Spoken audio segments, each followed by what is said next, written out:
Wonderful. Hi, everybody. Happy Wednesday. Thank you for attending the Academic Leader Series hosted by the Office of the Provost. My name is Jess Young. I am a faculty fellow in the Provost's office, so that's why I get to host this wonderful series. Today, I'm really excited. We have David Buchanan. He's professor of animal science and associate dean for academic programs in the College of Agriculture, Food Systems, and Natural Resources. Thank you very much, David, for being here. I'll hand it over to you to speak with us about land-grant institutions. Thank you so much. I really do appreciate the opportunity to do this. What's on the screen right now is your typical, this is NDSU, and it says Student-Focused Land-Grant Research University. And I think people generally understand what student-focused is, and in some sense, people generally understand what a research university is, but I suspect there's a lot of people that look at the land grant and wonder exactly what that is. And so that's my task today, to talk about NDSU as a land grant university. And my plan for this is I'm going to spend a little bit of time talking about the history of the land grant idea. And then I'm going to talk a little bit about the history of NDSU, and I have a longer presentation on just the history of NDSU that I'm happy to give sometimes as well. And then talk about how the organization of the land grant threefold mission works at NDSU. So the idea is attributed by a lot of people, at least, to this guy, Jonathan Baldwin Turner. And he was teaching in Illinois, and he was concerned about lack of access to university education. And so he asked members of Congress from Illinois to sponsor legislation to try to expand access. And they thought it would be better if it came from one of the old states. So he made contact with who was then a representative, later Senator Justin Morrill from Vermont. And so that name should be recognizable. My office is in Morrill Hall. I'd say most land-grant universities probably have a Morrill Hall on their campus. Justin Morrill, as it said, was senator from Vermont, and he introduced legislation that was passed in 1859 and promptly vetoed by President Buchanan. And I gag a little bit whenever I say that. I'm actually related to President Buchanan. His grandfather is my roughly 5 times great-grandfather. So we are some sort of cousin. So undeterred, Turner got promises from both Lincoln and Douglas, since they were running for president, that if he got this through again, that they would sign it. And so in 1862, it was passed, and President Lincoln signed it. And this is striking. This bill, the Morrill Act, was signed in 1862, along with a number of other really interesting things. And of course, the government was kind of busy with something else at the time. And so I think this is really quite an accomplishment that they were able to pull this off during the Civil War. So the Morrill Act, passed in 1862, has this language in it, that there be granted to the several states for the purposes hereinafter mentioned an amount of public land. So this is where the idea of the land grant comes from. And land grants are used a number of times for various types of education, but in this case, the Land Grant Act, the Morrill Act, has this language in it. And the amount of land would be 30,000 acres for each senator and representative in Congress. Well, we have to stop and think about what this land is. I expect a lot of people just think, oh, well, then the land where NDSU is was somehow given to the state of North Dakota. That's not how that worked at all. The land was given to the state of North Dakota from a variety of places. And here you can see a picture of it, really from all over the state. And the state could then use the land, it was given to them by the federal government, to however they wanted to generate funds to build a university. And you can see that almost all the land that was used as part of the land grant to North Dakota was in the state someplace. But you can also see, if you look in the lower right-hand corner and a few other places, that some of these lines go off someplace else. And so, for example, in Richland County, west of Buchanan, these 3 parcels of land were actually granted to the state of Georgia. And that maybe seems odd, but Georgia, at least after the Civil War, then was the state. University of Georgia's land grant university there. And so the land came from a variety of places in the United States in order to be given to each of the states. Now, a lot of land in Minnesota went into the land grant, and you can kind of see in that haze that some of it went for the establishment of the University of Minnesota as a land grant university. In 1862, Minnesota was already a state. But you can see that an awful lot of this was going to other places. And for example, here's Fargo and West Fargo and Moorhead, and you can see that in and around Moorhead, land was given to the states of Delaware, North Carolina, Mississippi, and Pennsylvania. Well, we got to stop and think to ourselves, okay, why did the federal government have this land and why was it giving it away? The land was there. Why did the federal government own it? Or at least why did the federal government think they owned it?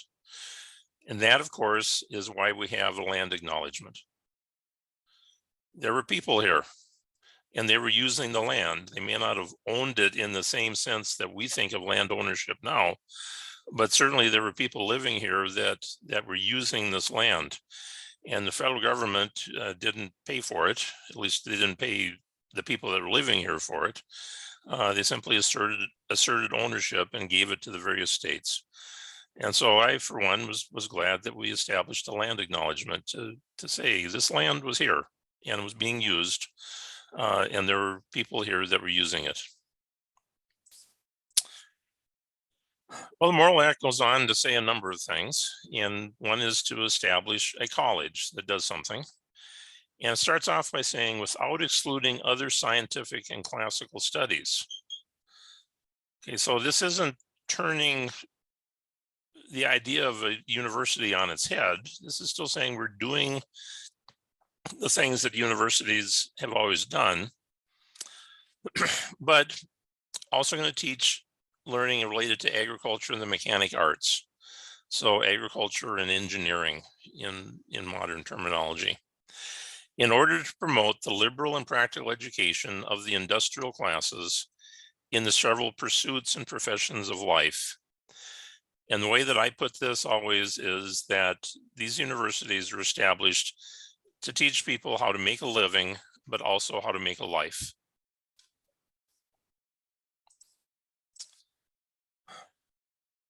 A lot of people have made observations about this. Toynbee, who was a British historian, thought that the land grant universities were America's one original contribution to higher education.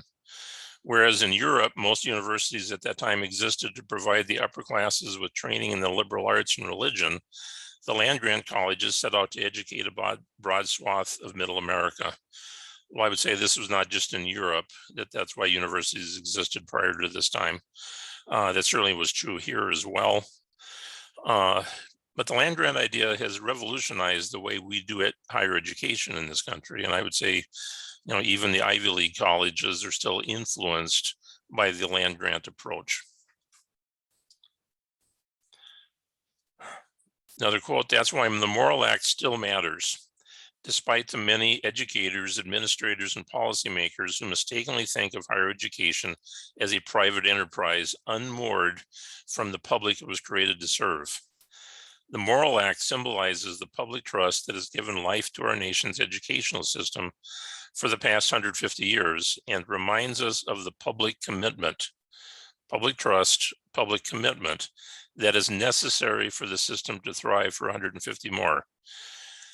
And as he also says, we serve our citizens. We're here because of a public trust, and we have a public commitment we have to follow. So relative to agriculture, if we're going to teach students about agriculture, we have to figure out what it is that we're going to teach them. And in 1862, there wasn't a lot of science going into agriculture.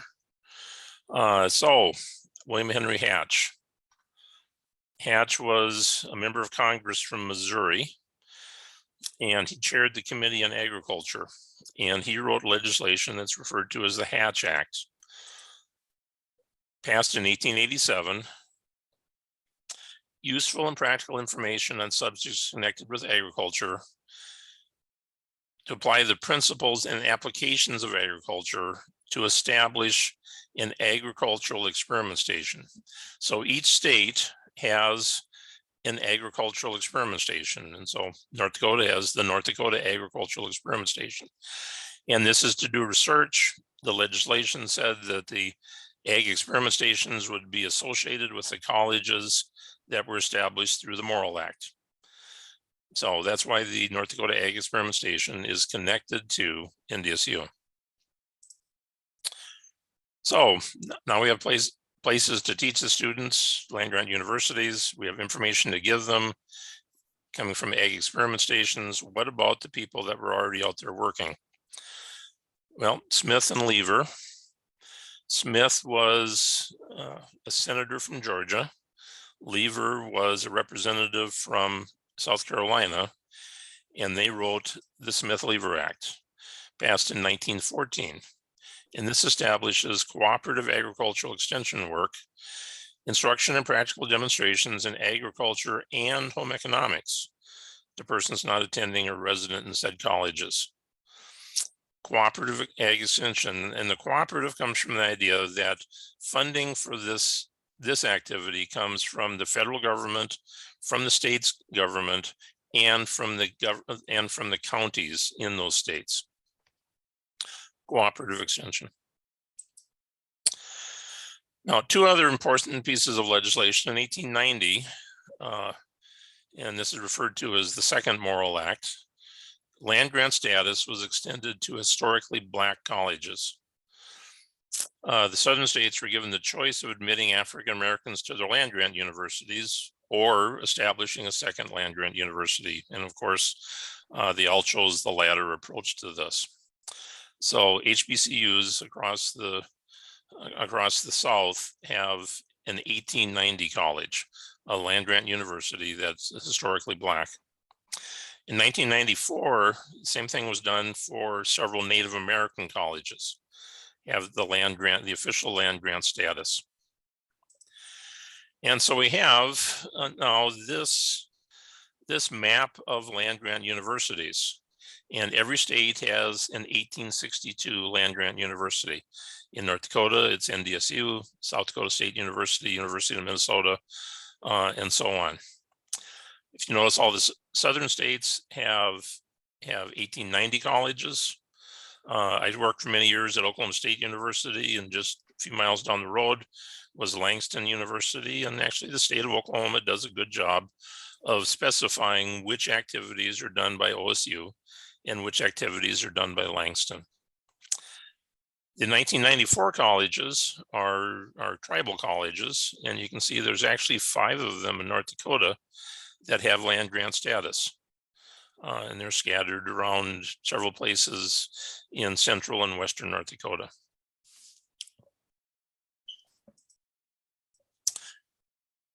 And so with these 3 pieces of legislation, faculty members at a land grant university have these functions.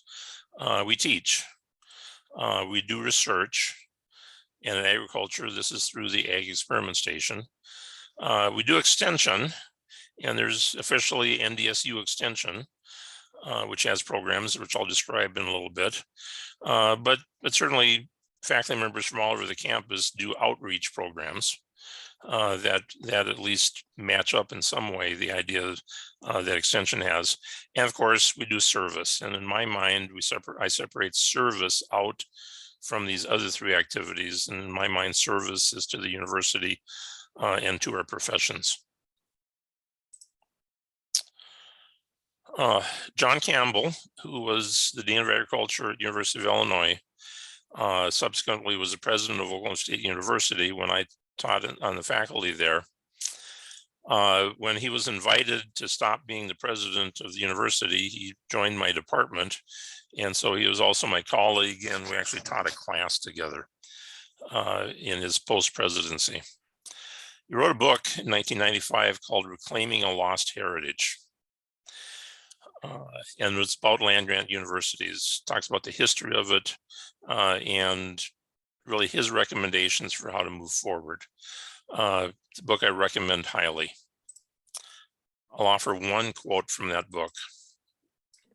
When public trust declines and complacency for education prevails, the need for improved communication mounts dramatically. This is exactly the situation in which we now find ourselves. John wrote this in 1995, 26 years ago. If anything, it's even more true now. Our need to communicate with our public. So, how did North Dakota approach this? Well, North Dakota became a state in 1889. Benjamin Harrison signed the documents for this. He shuffled them, so we don't really know where the North or South Dakota was first. But 1889, we became a state. And so there was a constitutional convention to establish how the state was going to function. And among the things that constitutional convention did was to assign various entities to different cities. The University of North Dakota already existed, and so it was assigned to Grand Forks. Bismarck was assigned the state capital. There were normal schools or teachers' colleges in Mayville and Valley City. A science school established down in Wahpeton, which still obviously exists as the North Dakota State College of Science. And the agricultural college was assigned to Fargo. This was not met with widespread enthusiasm. Some Fargo city leaders offered this. An agricultural college would never amount to anything. Better to go for something of greater benefit, an Indian school or a school for the deaf, or a school of science, something big. Nonetheless, bill was introduced to establish North Dakota Agricultural College, and the North Dakota Ag Experiment Station was introduced by a member of the legislature from Fargo. And there really is no question that the fact that there was federal money, Hatch Act had already been passed, federal money for an ag experiment station was instrumental in this happening. And so in 1890, a board of trustees for North Dakota Agricultural College met and affirmed some initial appointments. Some of these people were here already. Horace Stockbridge as the president and the director of the experiment station, Claire Waldron, Henry Bawley, and Edwin Ladd as the faculty members. The average age of these four men was 28 at the time. Still not huge enthusiasm. The editor of the Daily Argus, which has become the Fargo Forum, said the Board of Trustees of North Dakota Agricultural College, whatever that is, met yesterday and elected a faculty, whatever that is. But a campus was proposed. Here's the first map of the North Dakota Agricultural College campus. You can still see some of the contours in the lower right-hand corner. Some of these pathways are still there. The bottom edge would be 12th Avenue. And you can see what is now Centennial Boulevard, what's currently 15th Avenue, and then up at the top, 19th Avenue. So what about these four guys? Stockbridge, 33 years old, the first president. He came to North Dakota from having been director of the Ag Experiment Station at Purdue. He didn't last very long. 1893, he exited the presidency because of political pressure. Claire Waldron was already here, and he was from Michigan, and for a 3-month period, he was the only employee. So imagine this, North Dakota Agricultural College and the North Dakota Ag Experiment Station, no buildings, only one employee, and no students. That must have been a lonely existence right then. He retired from North Dakota Ag College in 1945, so he was here for 55 years. And of course, we have a building named after him. Henry Bawley came from Purdue, where, among other things, he organized a football team. He did plant pathology work. We still have what's referred to as the Bawley plot, where he first determined that flax wilt is caused by a fungus. He was also NDSU's NDAC's first football coach. He had a losing record in 1 year. I don't know if the losing record is why he quit being the football coach. I would guess that his professorial work dictated that, but he started the football program here. He also retired in 1945, so was here for 55 years. Edwin Ladd was a chemist. Among the things that he did was to work on paint chemistry, because we have flax in North Dakota, and linseed oil is important. And what he started off as paint chemistry, of course, we still have, as what has been for years and years and years, a world-class program in polymers.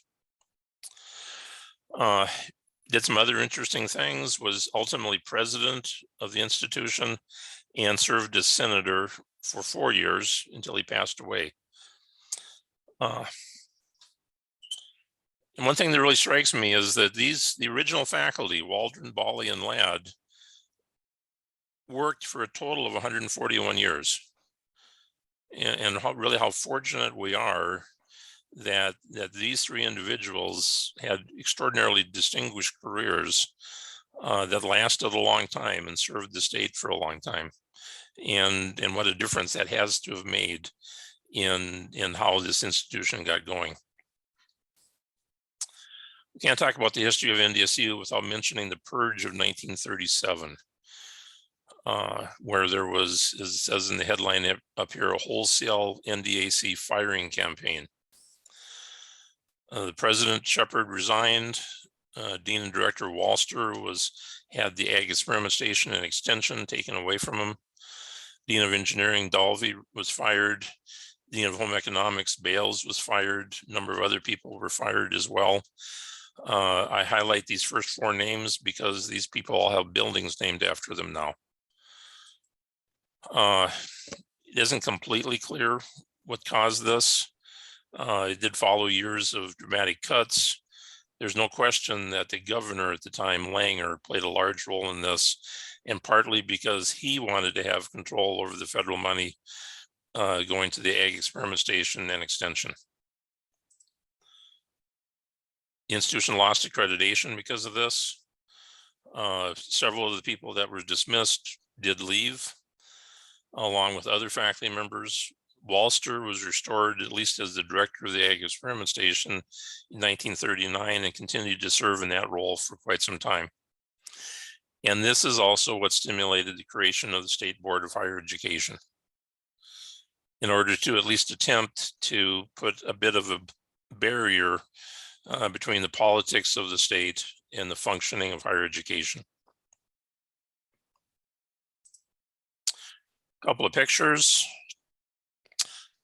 This is Old Main, built in 1891, the first building.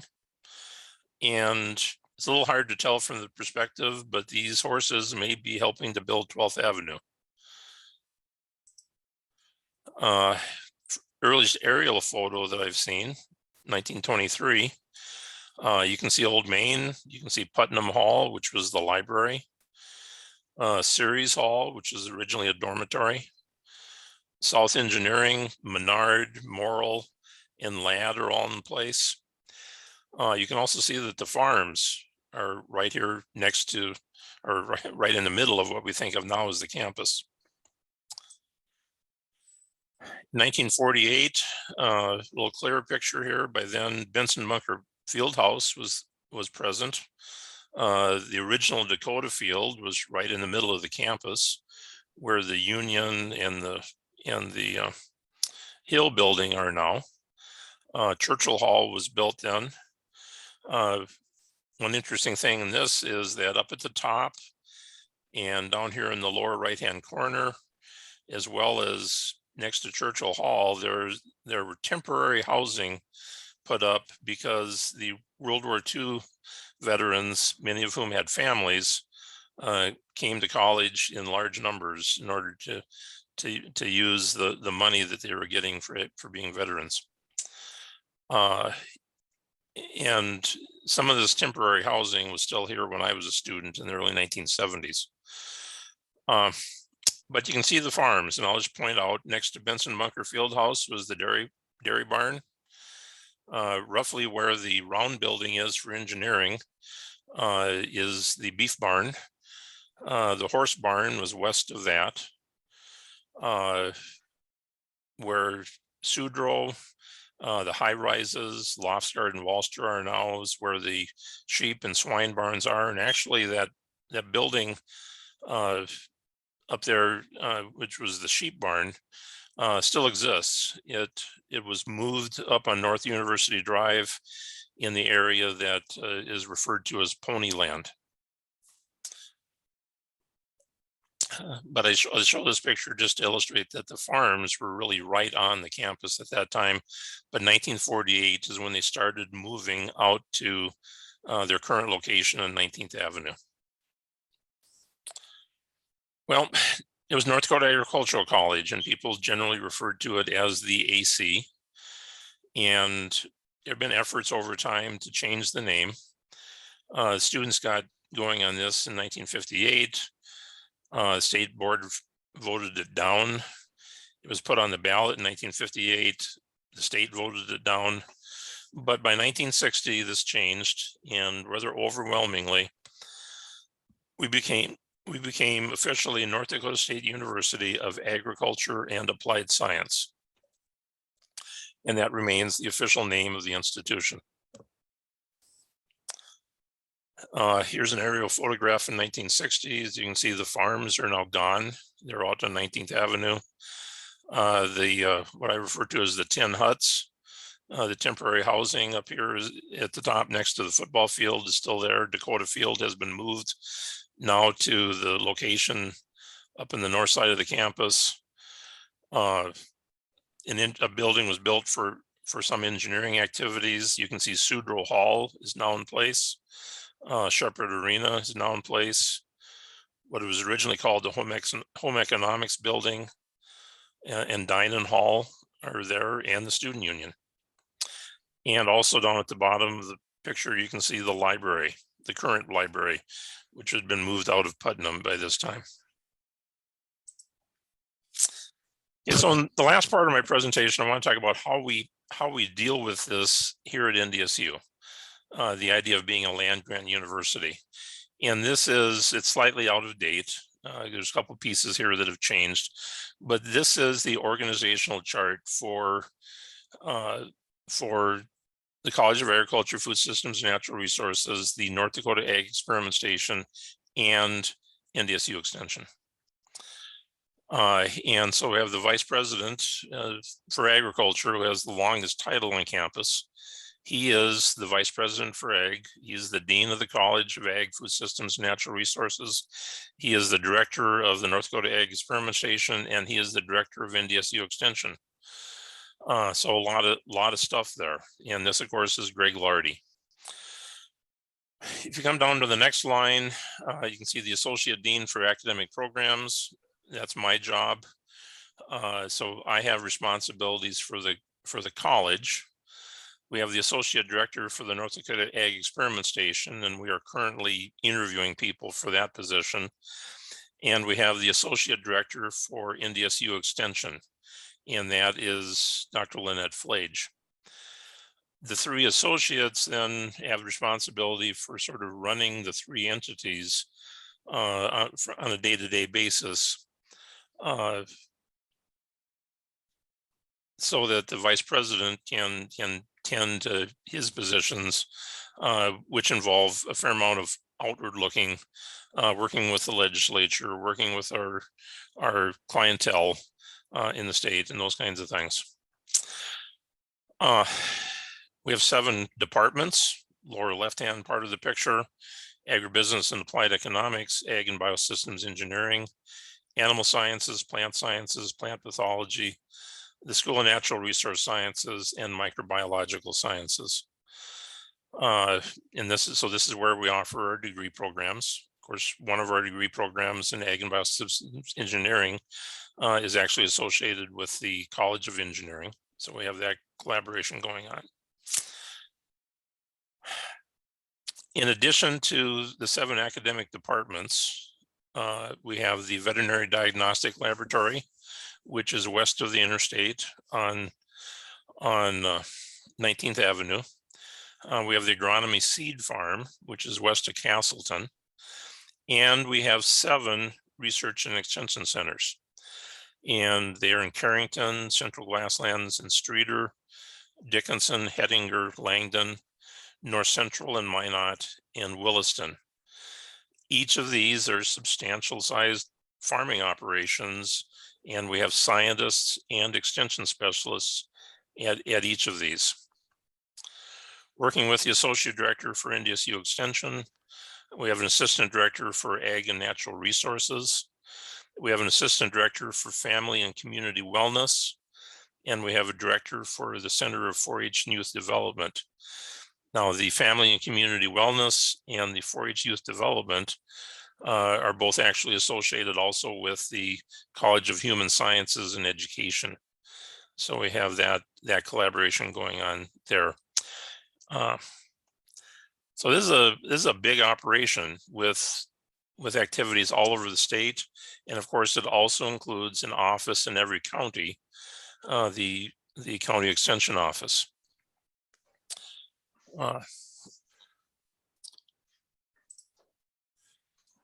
The 2019 to 2021 biennium budget for this, $254 million. Almost 700 employees altogether. And if you look at this, you see that the expenditures, about half of them are for the main station. So that's the North Dakota Ag Experiment Station part that's located in and near Fargo. Substantial parts of this extension in the red. The purple part is the research and extension centers that are scattered all over the state. That little narrow slice, the Agronomy Seed Farm, is separated out. But you can also see that the College of Ag, Food Systems and Natural Resources is actually a fairly small slice of the total expenditures for what is currently referred to as agricultural affairs. The college, of the 700 some employees, roughly, 59 of the FTEs are assigned to the college. We have about a $19 million biennium budget. And we have the units, and we have varying numbers of majors, both undergraduate and graduate, and the number of students vary among those units. The North Dakota Agricultural Experiment Station is a separate state budget agency. Okay, it's associated with NDSU, but it is administered as a separate budget agency. And so that Vice President Lardy works directly with the legislature in developing the budget for this. At the main station here, which is in and around Fargo, they have about 300 employees. At the research and extension centers, we have about an additional 100. The biennial budget for the main station, 129 million. For the RECs, 47 million. NDSU Extension is also a separate state budget agency. About 210 FTEs as far as employees, about 100 agents scattered throughout the state, and about 60 specialists, majority of which are on campus, but some are at the RECs. And most of the ones on campus have faculty rank. $59 million biennium budget. The county offices, there's additional money coming in because the county offices are also paid for partially by the counties. And our activities are about 60% ag natural resources, about 20% 4-H, and about 20% to family and community wellness. So the faculty in ag affairs in general, we have more than 120 active faculty, which is a substantial number. But almost all the tenured and tenure track faculty have split appointments. When I first joined the faculty at Oklahoma State University, I actually got 2 paychecks every month, one from the university and one from the Oklahoma Ag Experiment Station. And that was true here for a long time as well. We figured out the mechanics of letting you get paid with one check every month, but almost all of the tenured and tenure track faculty have split appointments, and they're usually either a college and ag experiment station appointment or an extension and an ag experiment station appointment. And just as an example, quite a few of the faculty, the college part of this is 20% or less. In fact, we have several that are 10% or 5% college. All the rest of it is ag experiment station. This provides a considerable benefit because that means most of our classes are taught by somebody who's a very specific expert in this, but people are getting paid to do research in a very significant way. One mention here of the laws of the state. Funds appropriated to the ag experiment station may not be commingled with funds appropriated to the university. I assume that this language was put in here because some university leadership at some point decided to use the ag experiment station for things that weren't part of the goals of the ag experiment station. And so a firewall was put up there. There's also similar firewalls for both ag experiment stations and extension in the federal code in order to make sure that those monies are being used for what they're appropriated for. And so we have a statewide effort here. There are offices in every county. There are research and extension centers scattered about across the state because the way that we do agriculture is not a constant across the state. But NDSU is truly a statewide effort. Just a little detail here, North Dakota Ag Experiment Station, during the time period mentioned here, about half the funding comes from the state. Some comes from direct federal appropriations. About a quarter of it comes from grants contracts. And also about a quarter of it comes because we do agriculture, we produce things that can be sold. And so quite a bit of it comes from the sale of these products. Salaries constitute about 66% of the expenses, operating a little over a quarter. For extension, again, about half comes directly from the state. 13% comes from the federal government through the Smith-Lever funds. About 13% also from grants and contracts, and the counties pay for about 25% of the budget. And for extension, even higher percentage, 83% goes to salaries. We got this last year, I think, from Research and Creative Activities, and this is grant activity. And you can see that line at the top there is a combination of the Ag Experiment Station and the NDSU Extension. Grant activity in excess of $20 million on an annual basis.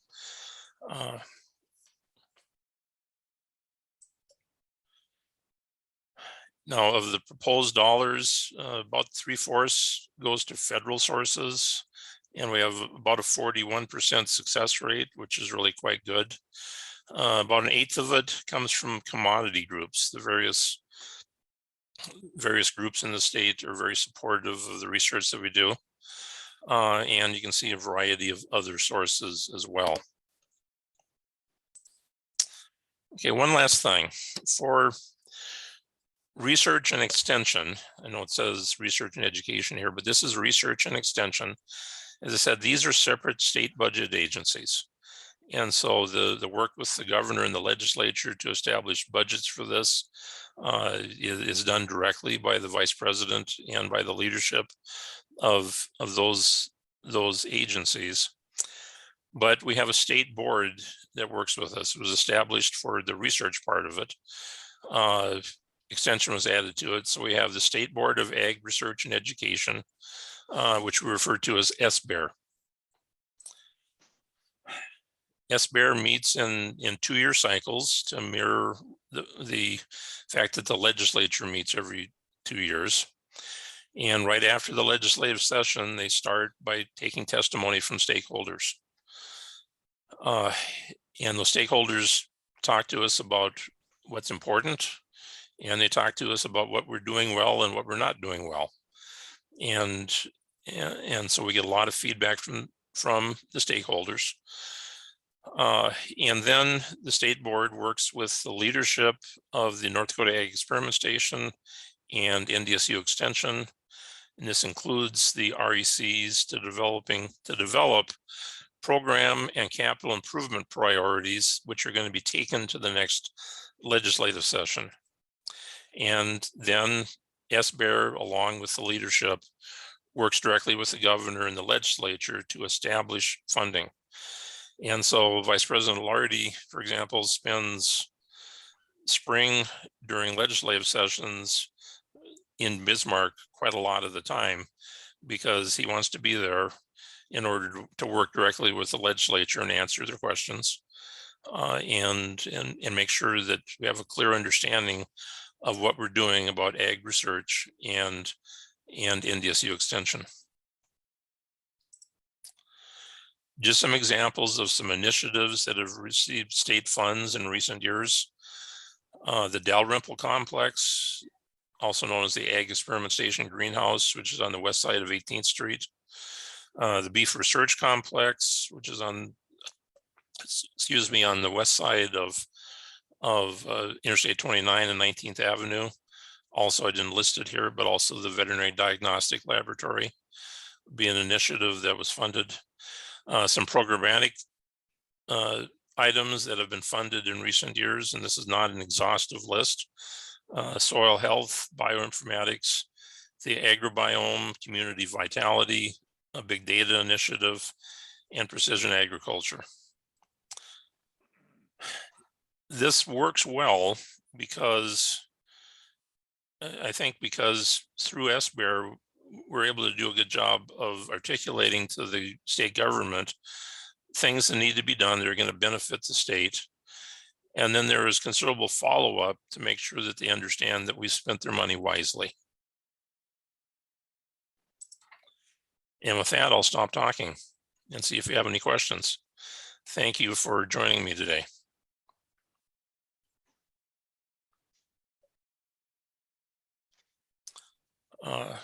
Jess, I'm not sure how you want to handle this. If you want to take questions in the chat, if you want to, and certainly people can just unmute and ask questions if they want to. Yeah, both would be great. So we can just wait a little, see if something pops. Oh, you have praise in the chat though. Make sure you're watching. Okay. While you might be thinking of questions, I do want to say that everybody who attended, thanks for coming. You're going to receive a Qualtrics survey in the next day or so about Academic Leader Series to ask some feedback, and I'd appreciate if you took 3 to 5 minutes to fill that out. Any questions?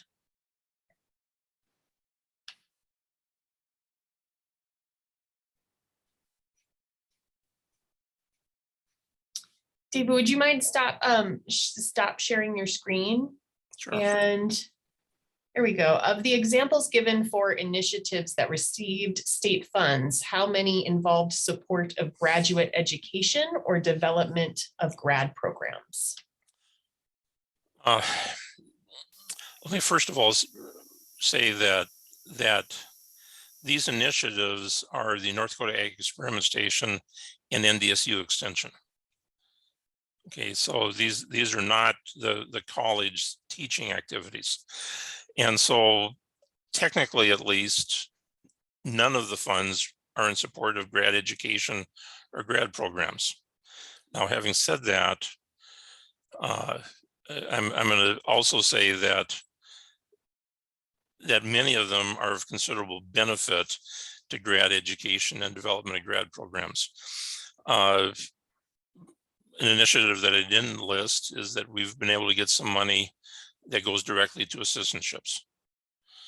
A lot of this money and a lot of these facilities are for research, and so it provides money for research to be done, much of which is done by graduate students, and places for graduate students to do this work. And I just use the Ag Experiment Station greenhouse, the Dalrymple complex, as an example of that. If you go out there, you can frequently see many graduate students, hard at work. So I think many of them certainly benefit graduate education and grad programs. But again, the funding itself is for Ag Experiment Station research and NDSU extension, the extension activity.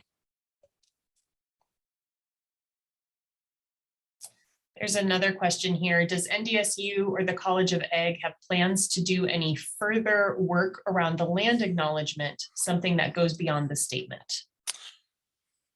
I'll offer a couple of comments here, and I see Greg Lardy here is on the list. He might want to say something too. One of the things is that there is land being set aside. When Sugahara Hall started construction, one of the things that was removed was that garden area right behind the geosciences building. And so there are plans in place to establish that on the campus on land that's currently being used by the Ag Experiment Station. And certainly there is input on that from the community that would be most interested in the land acknowledgement. The other thing is that we are in Ag Affairs working on a strategic plan, and it includes language that has to do with this.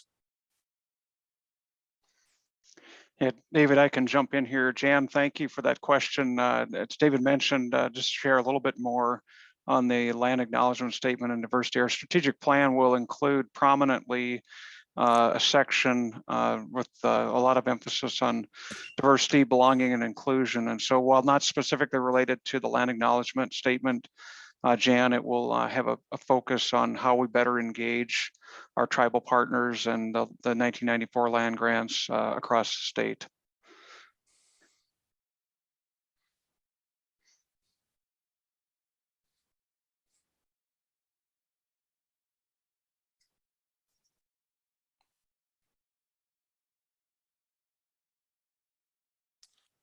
Other things.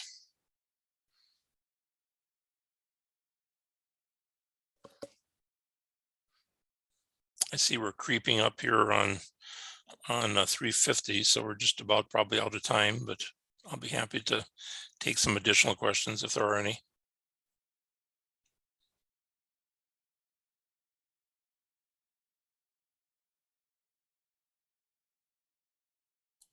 Did you see this last one? Do you have a recording of the history of NDSU?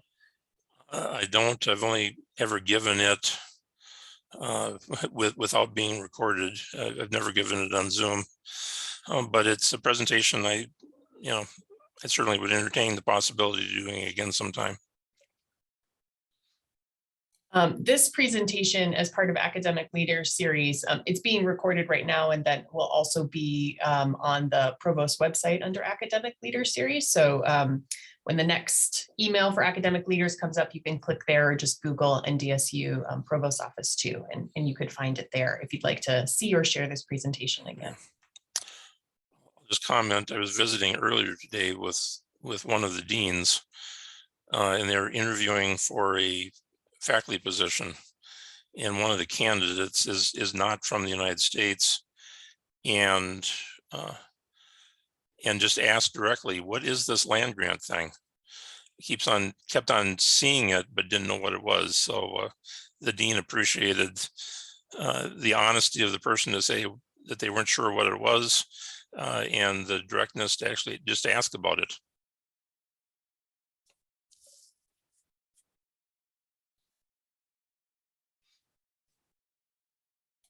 Doesn't look like there are any questions, but there were comments that I just want to make sure you saw.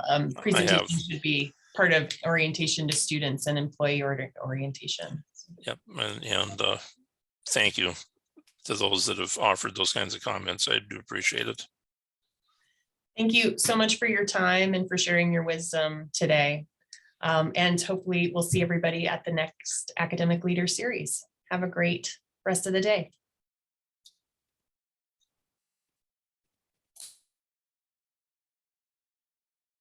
Thanks again, David. It's really great.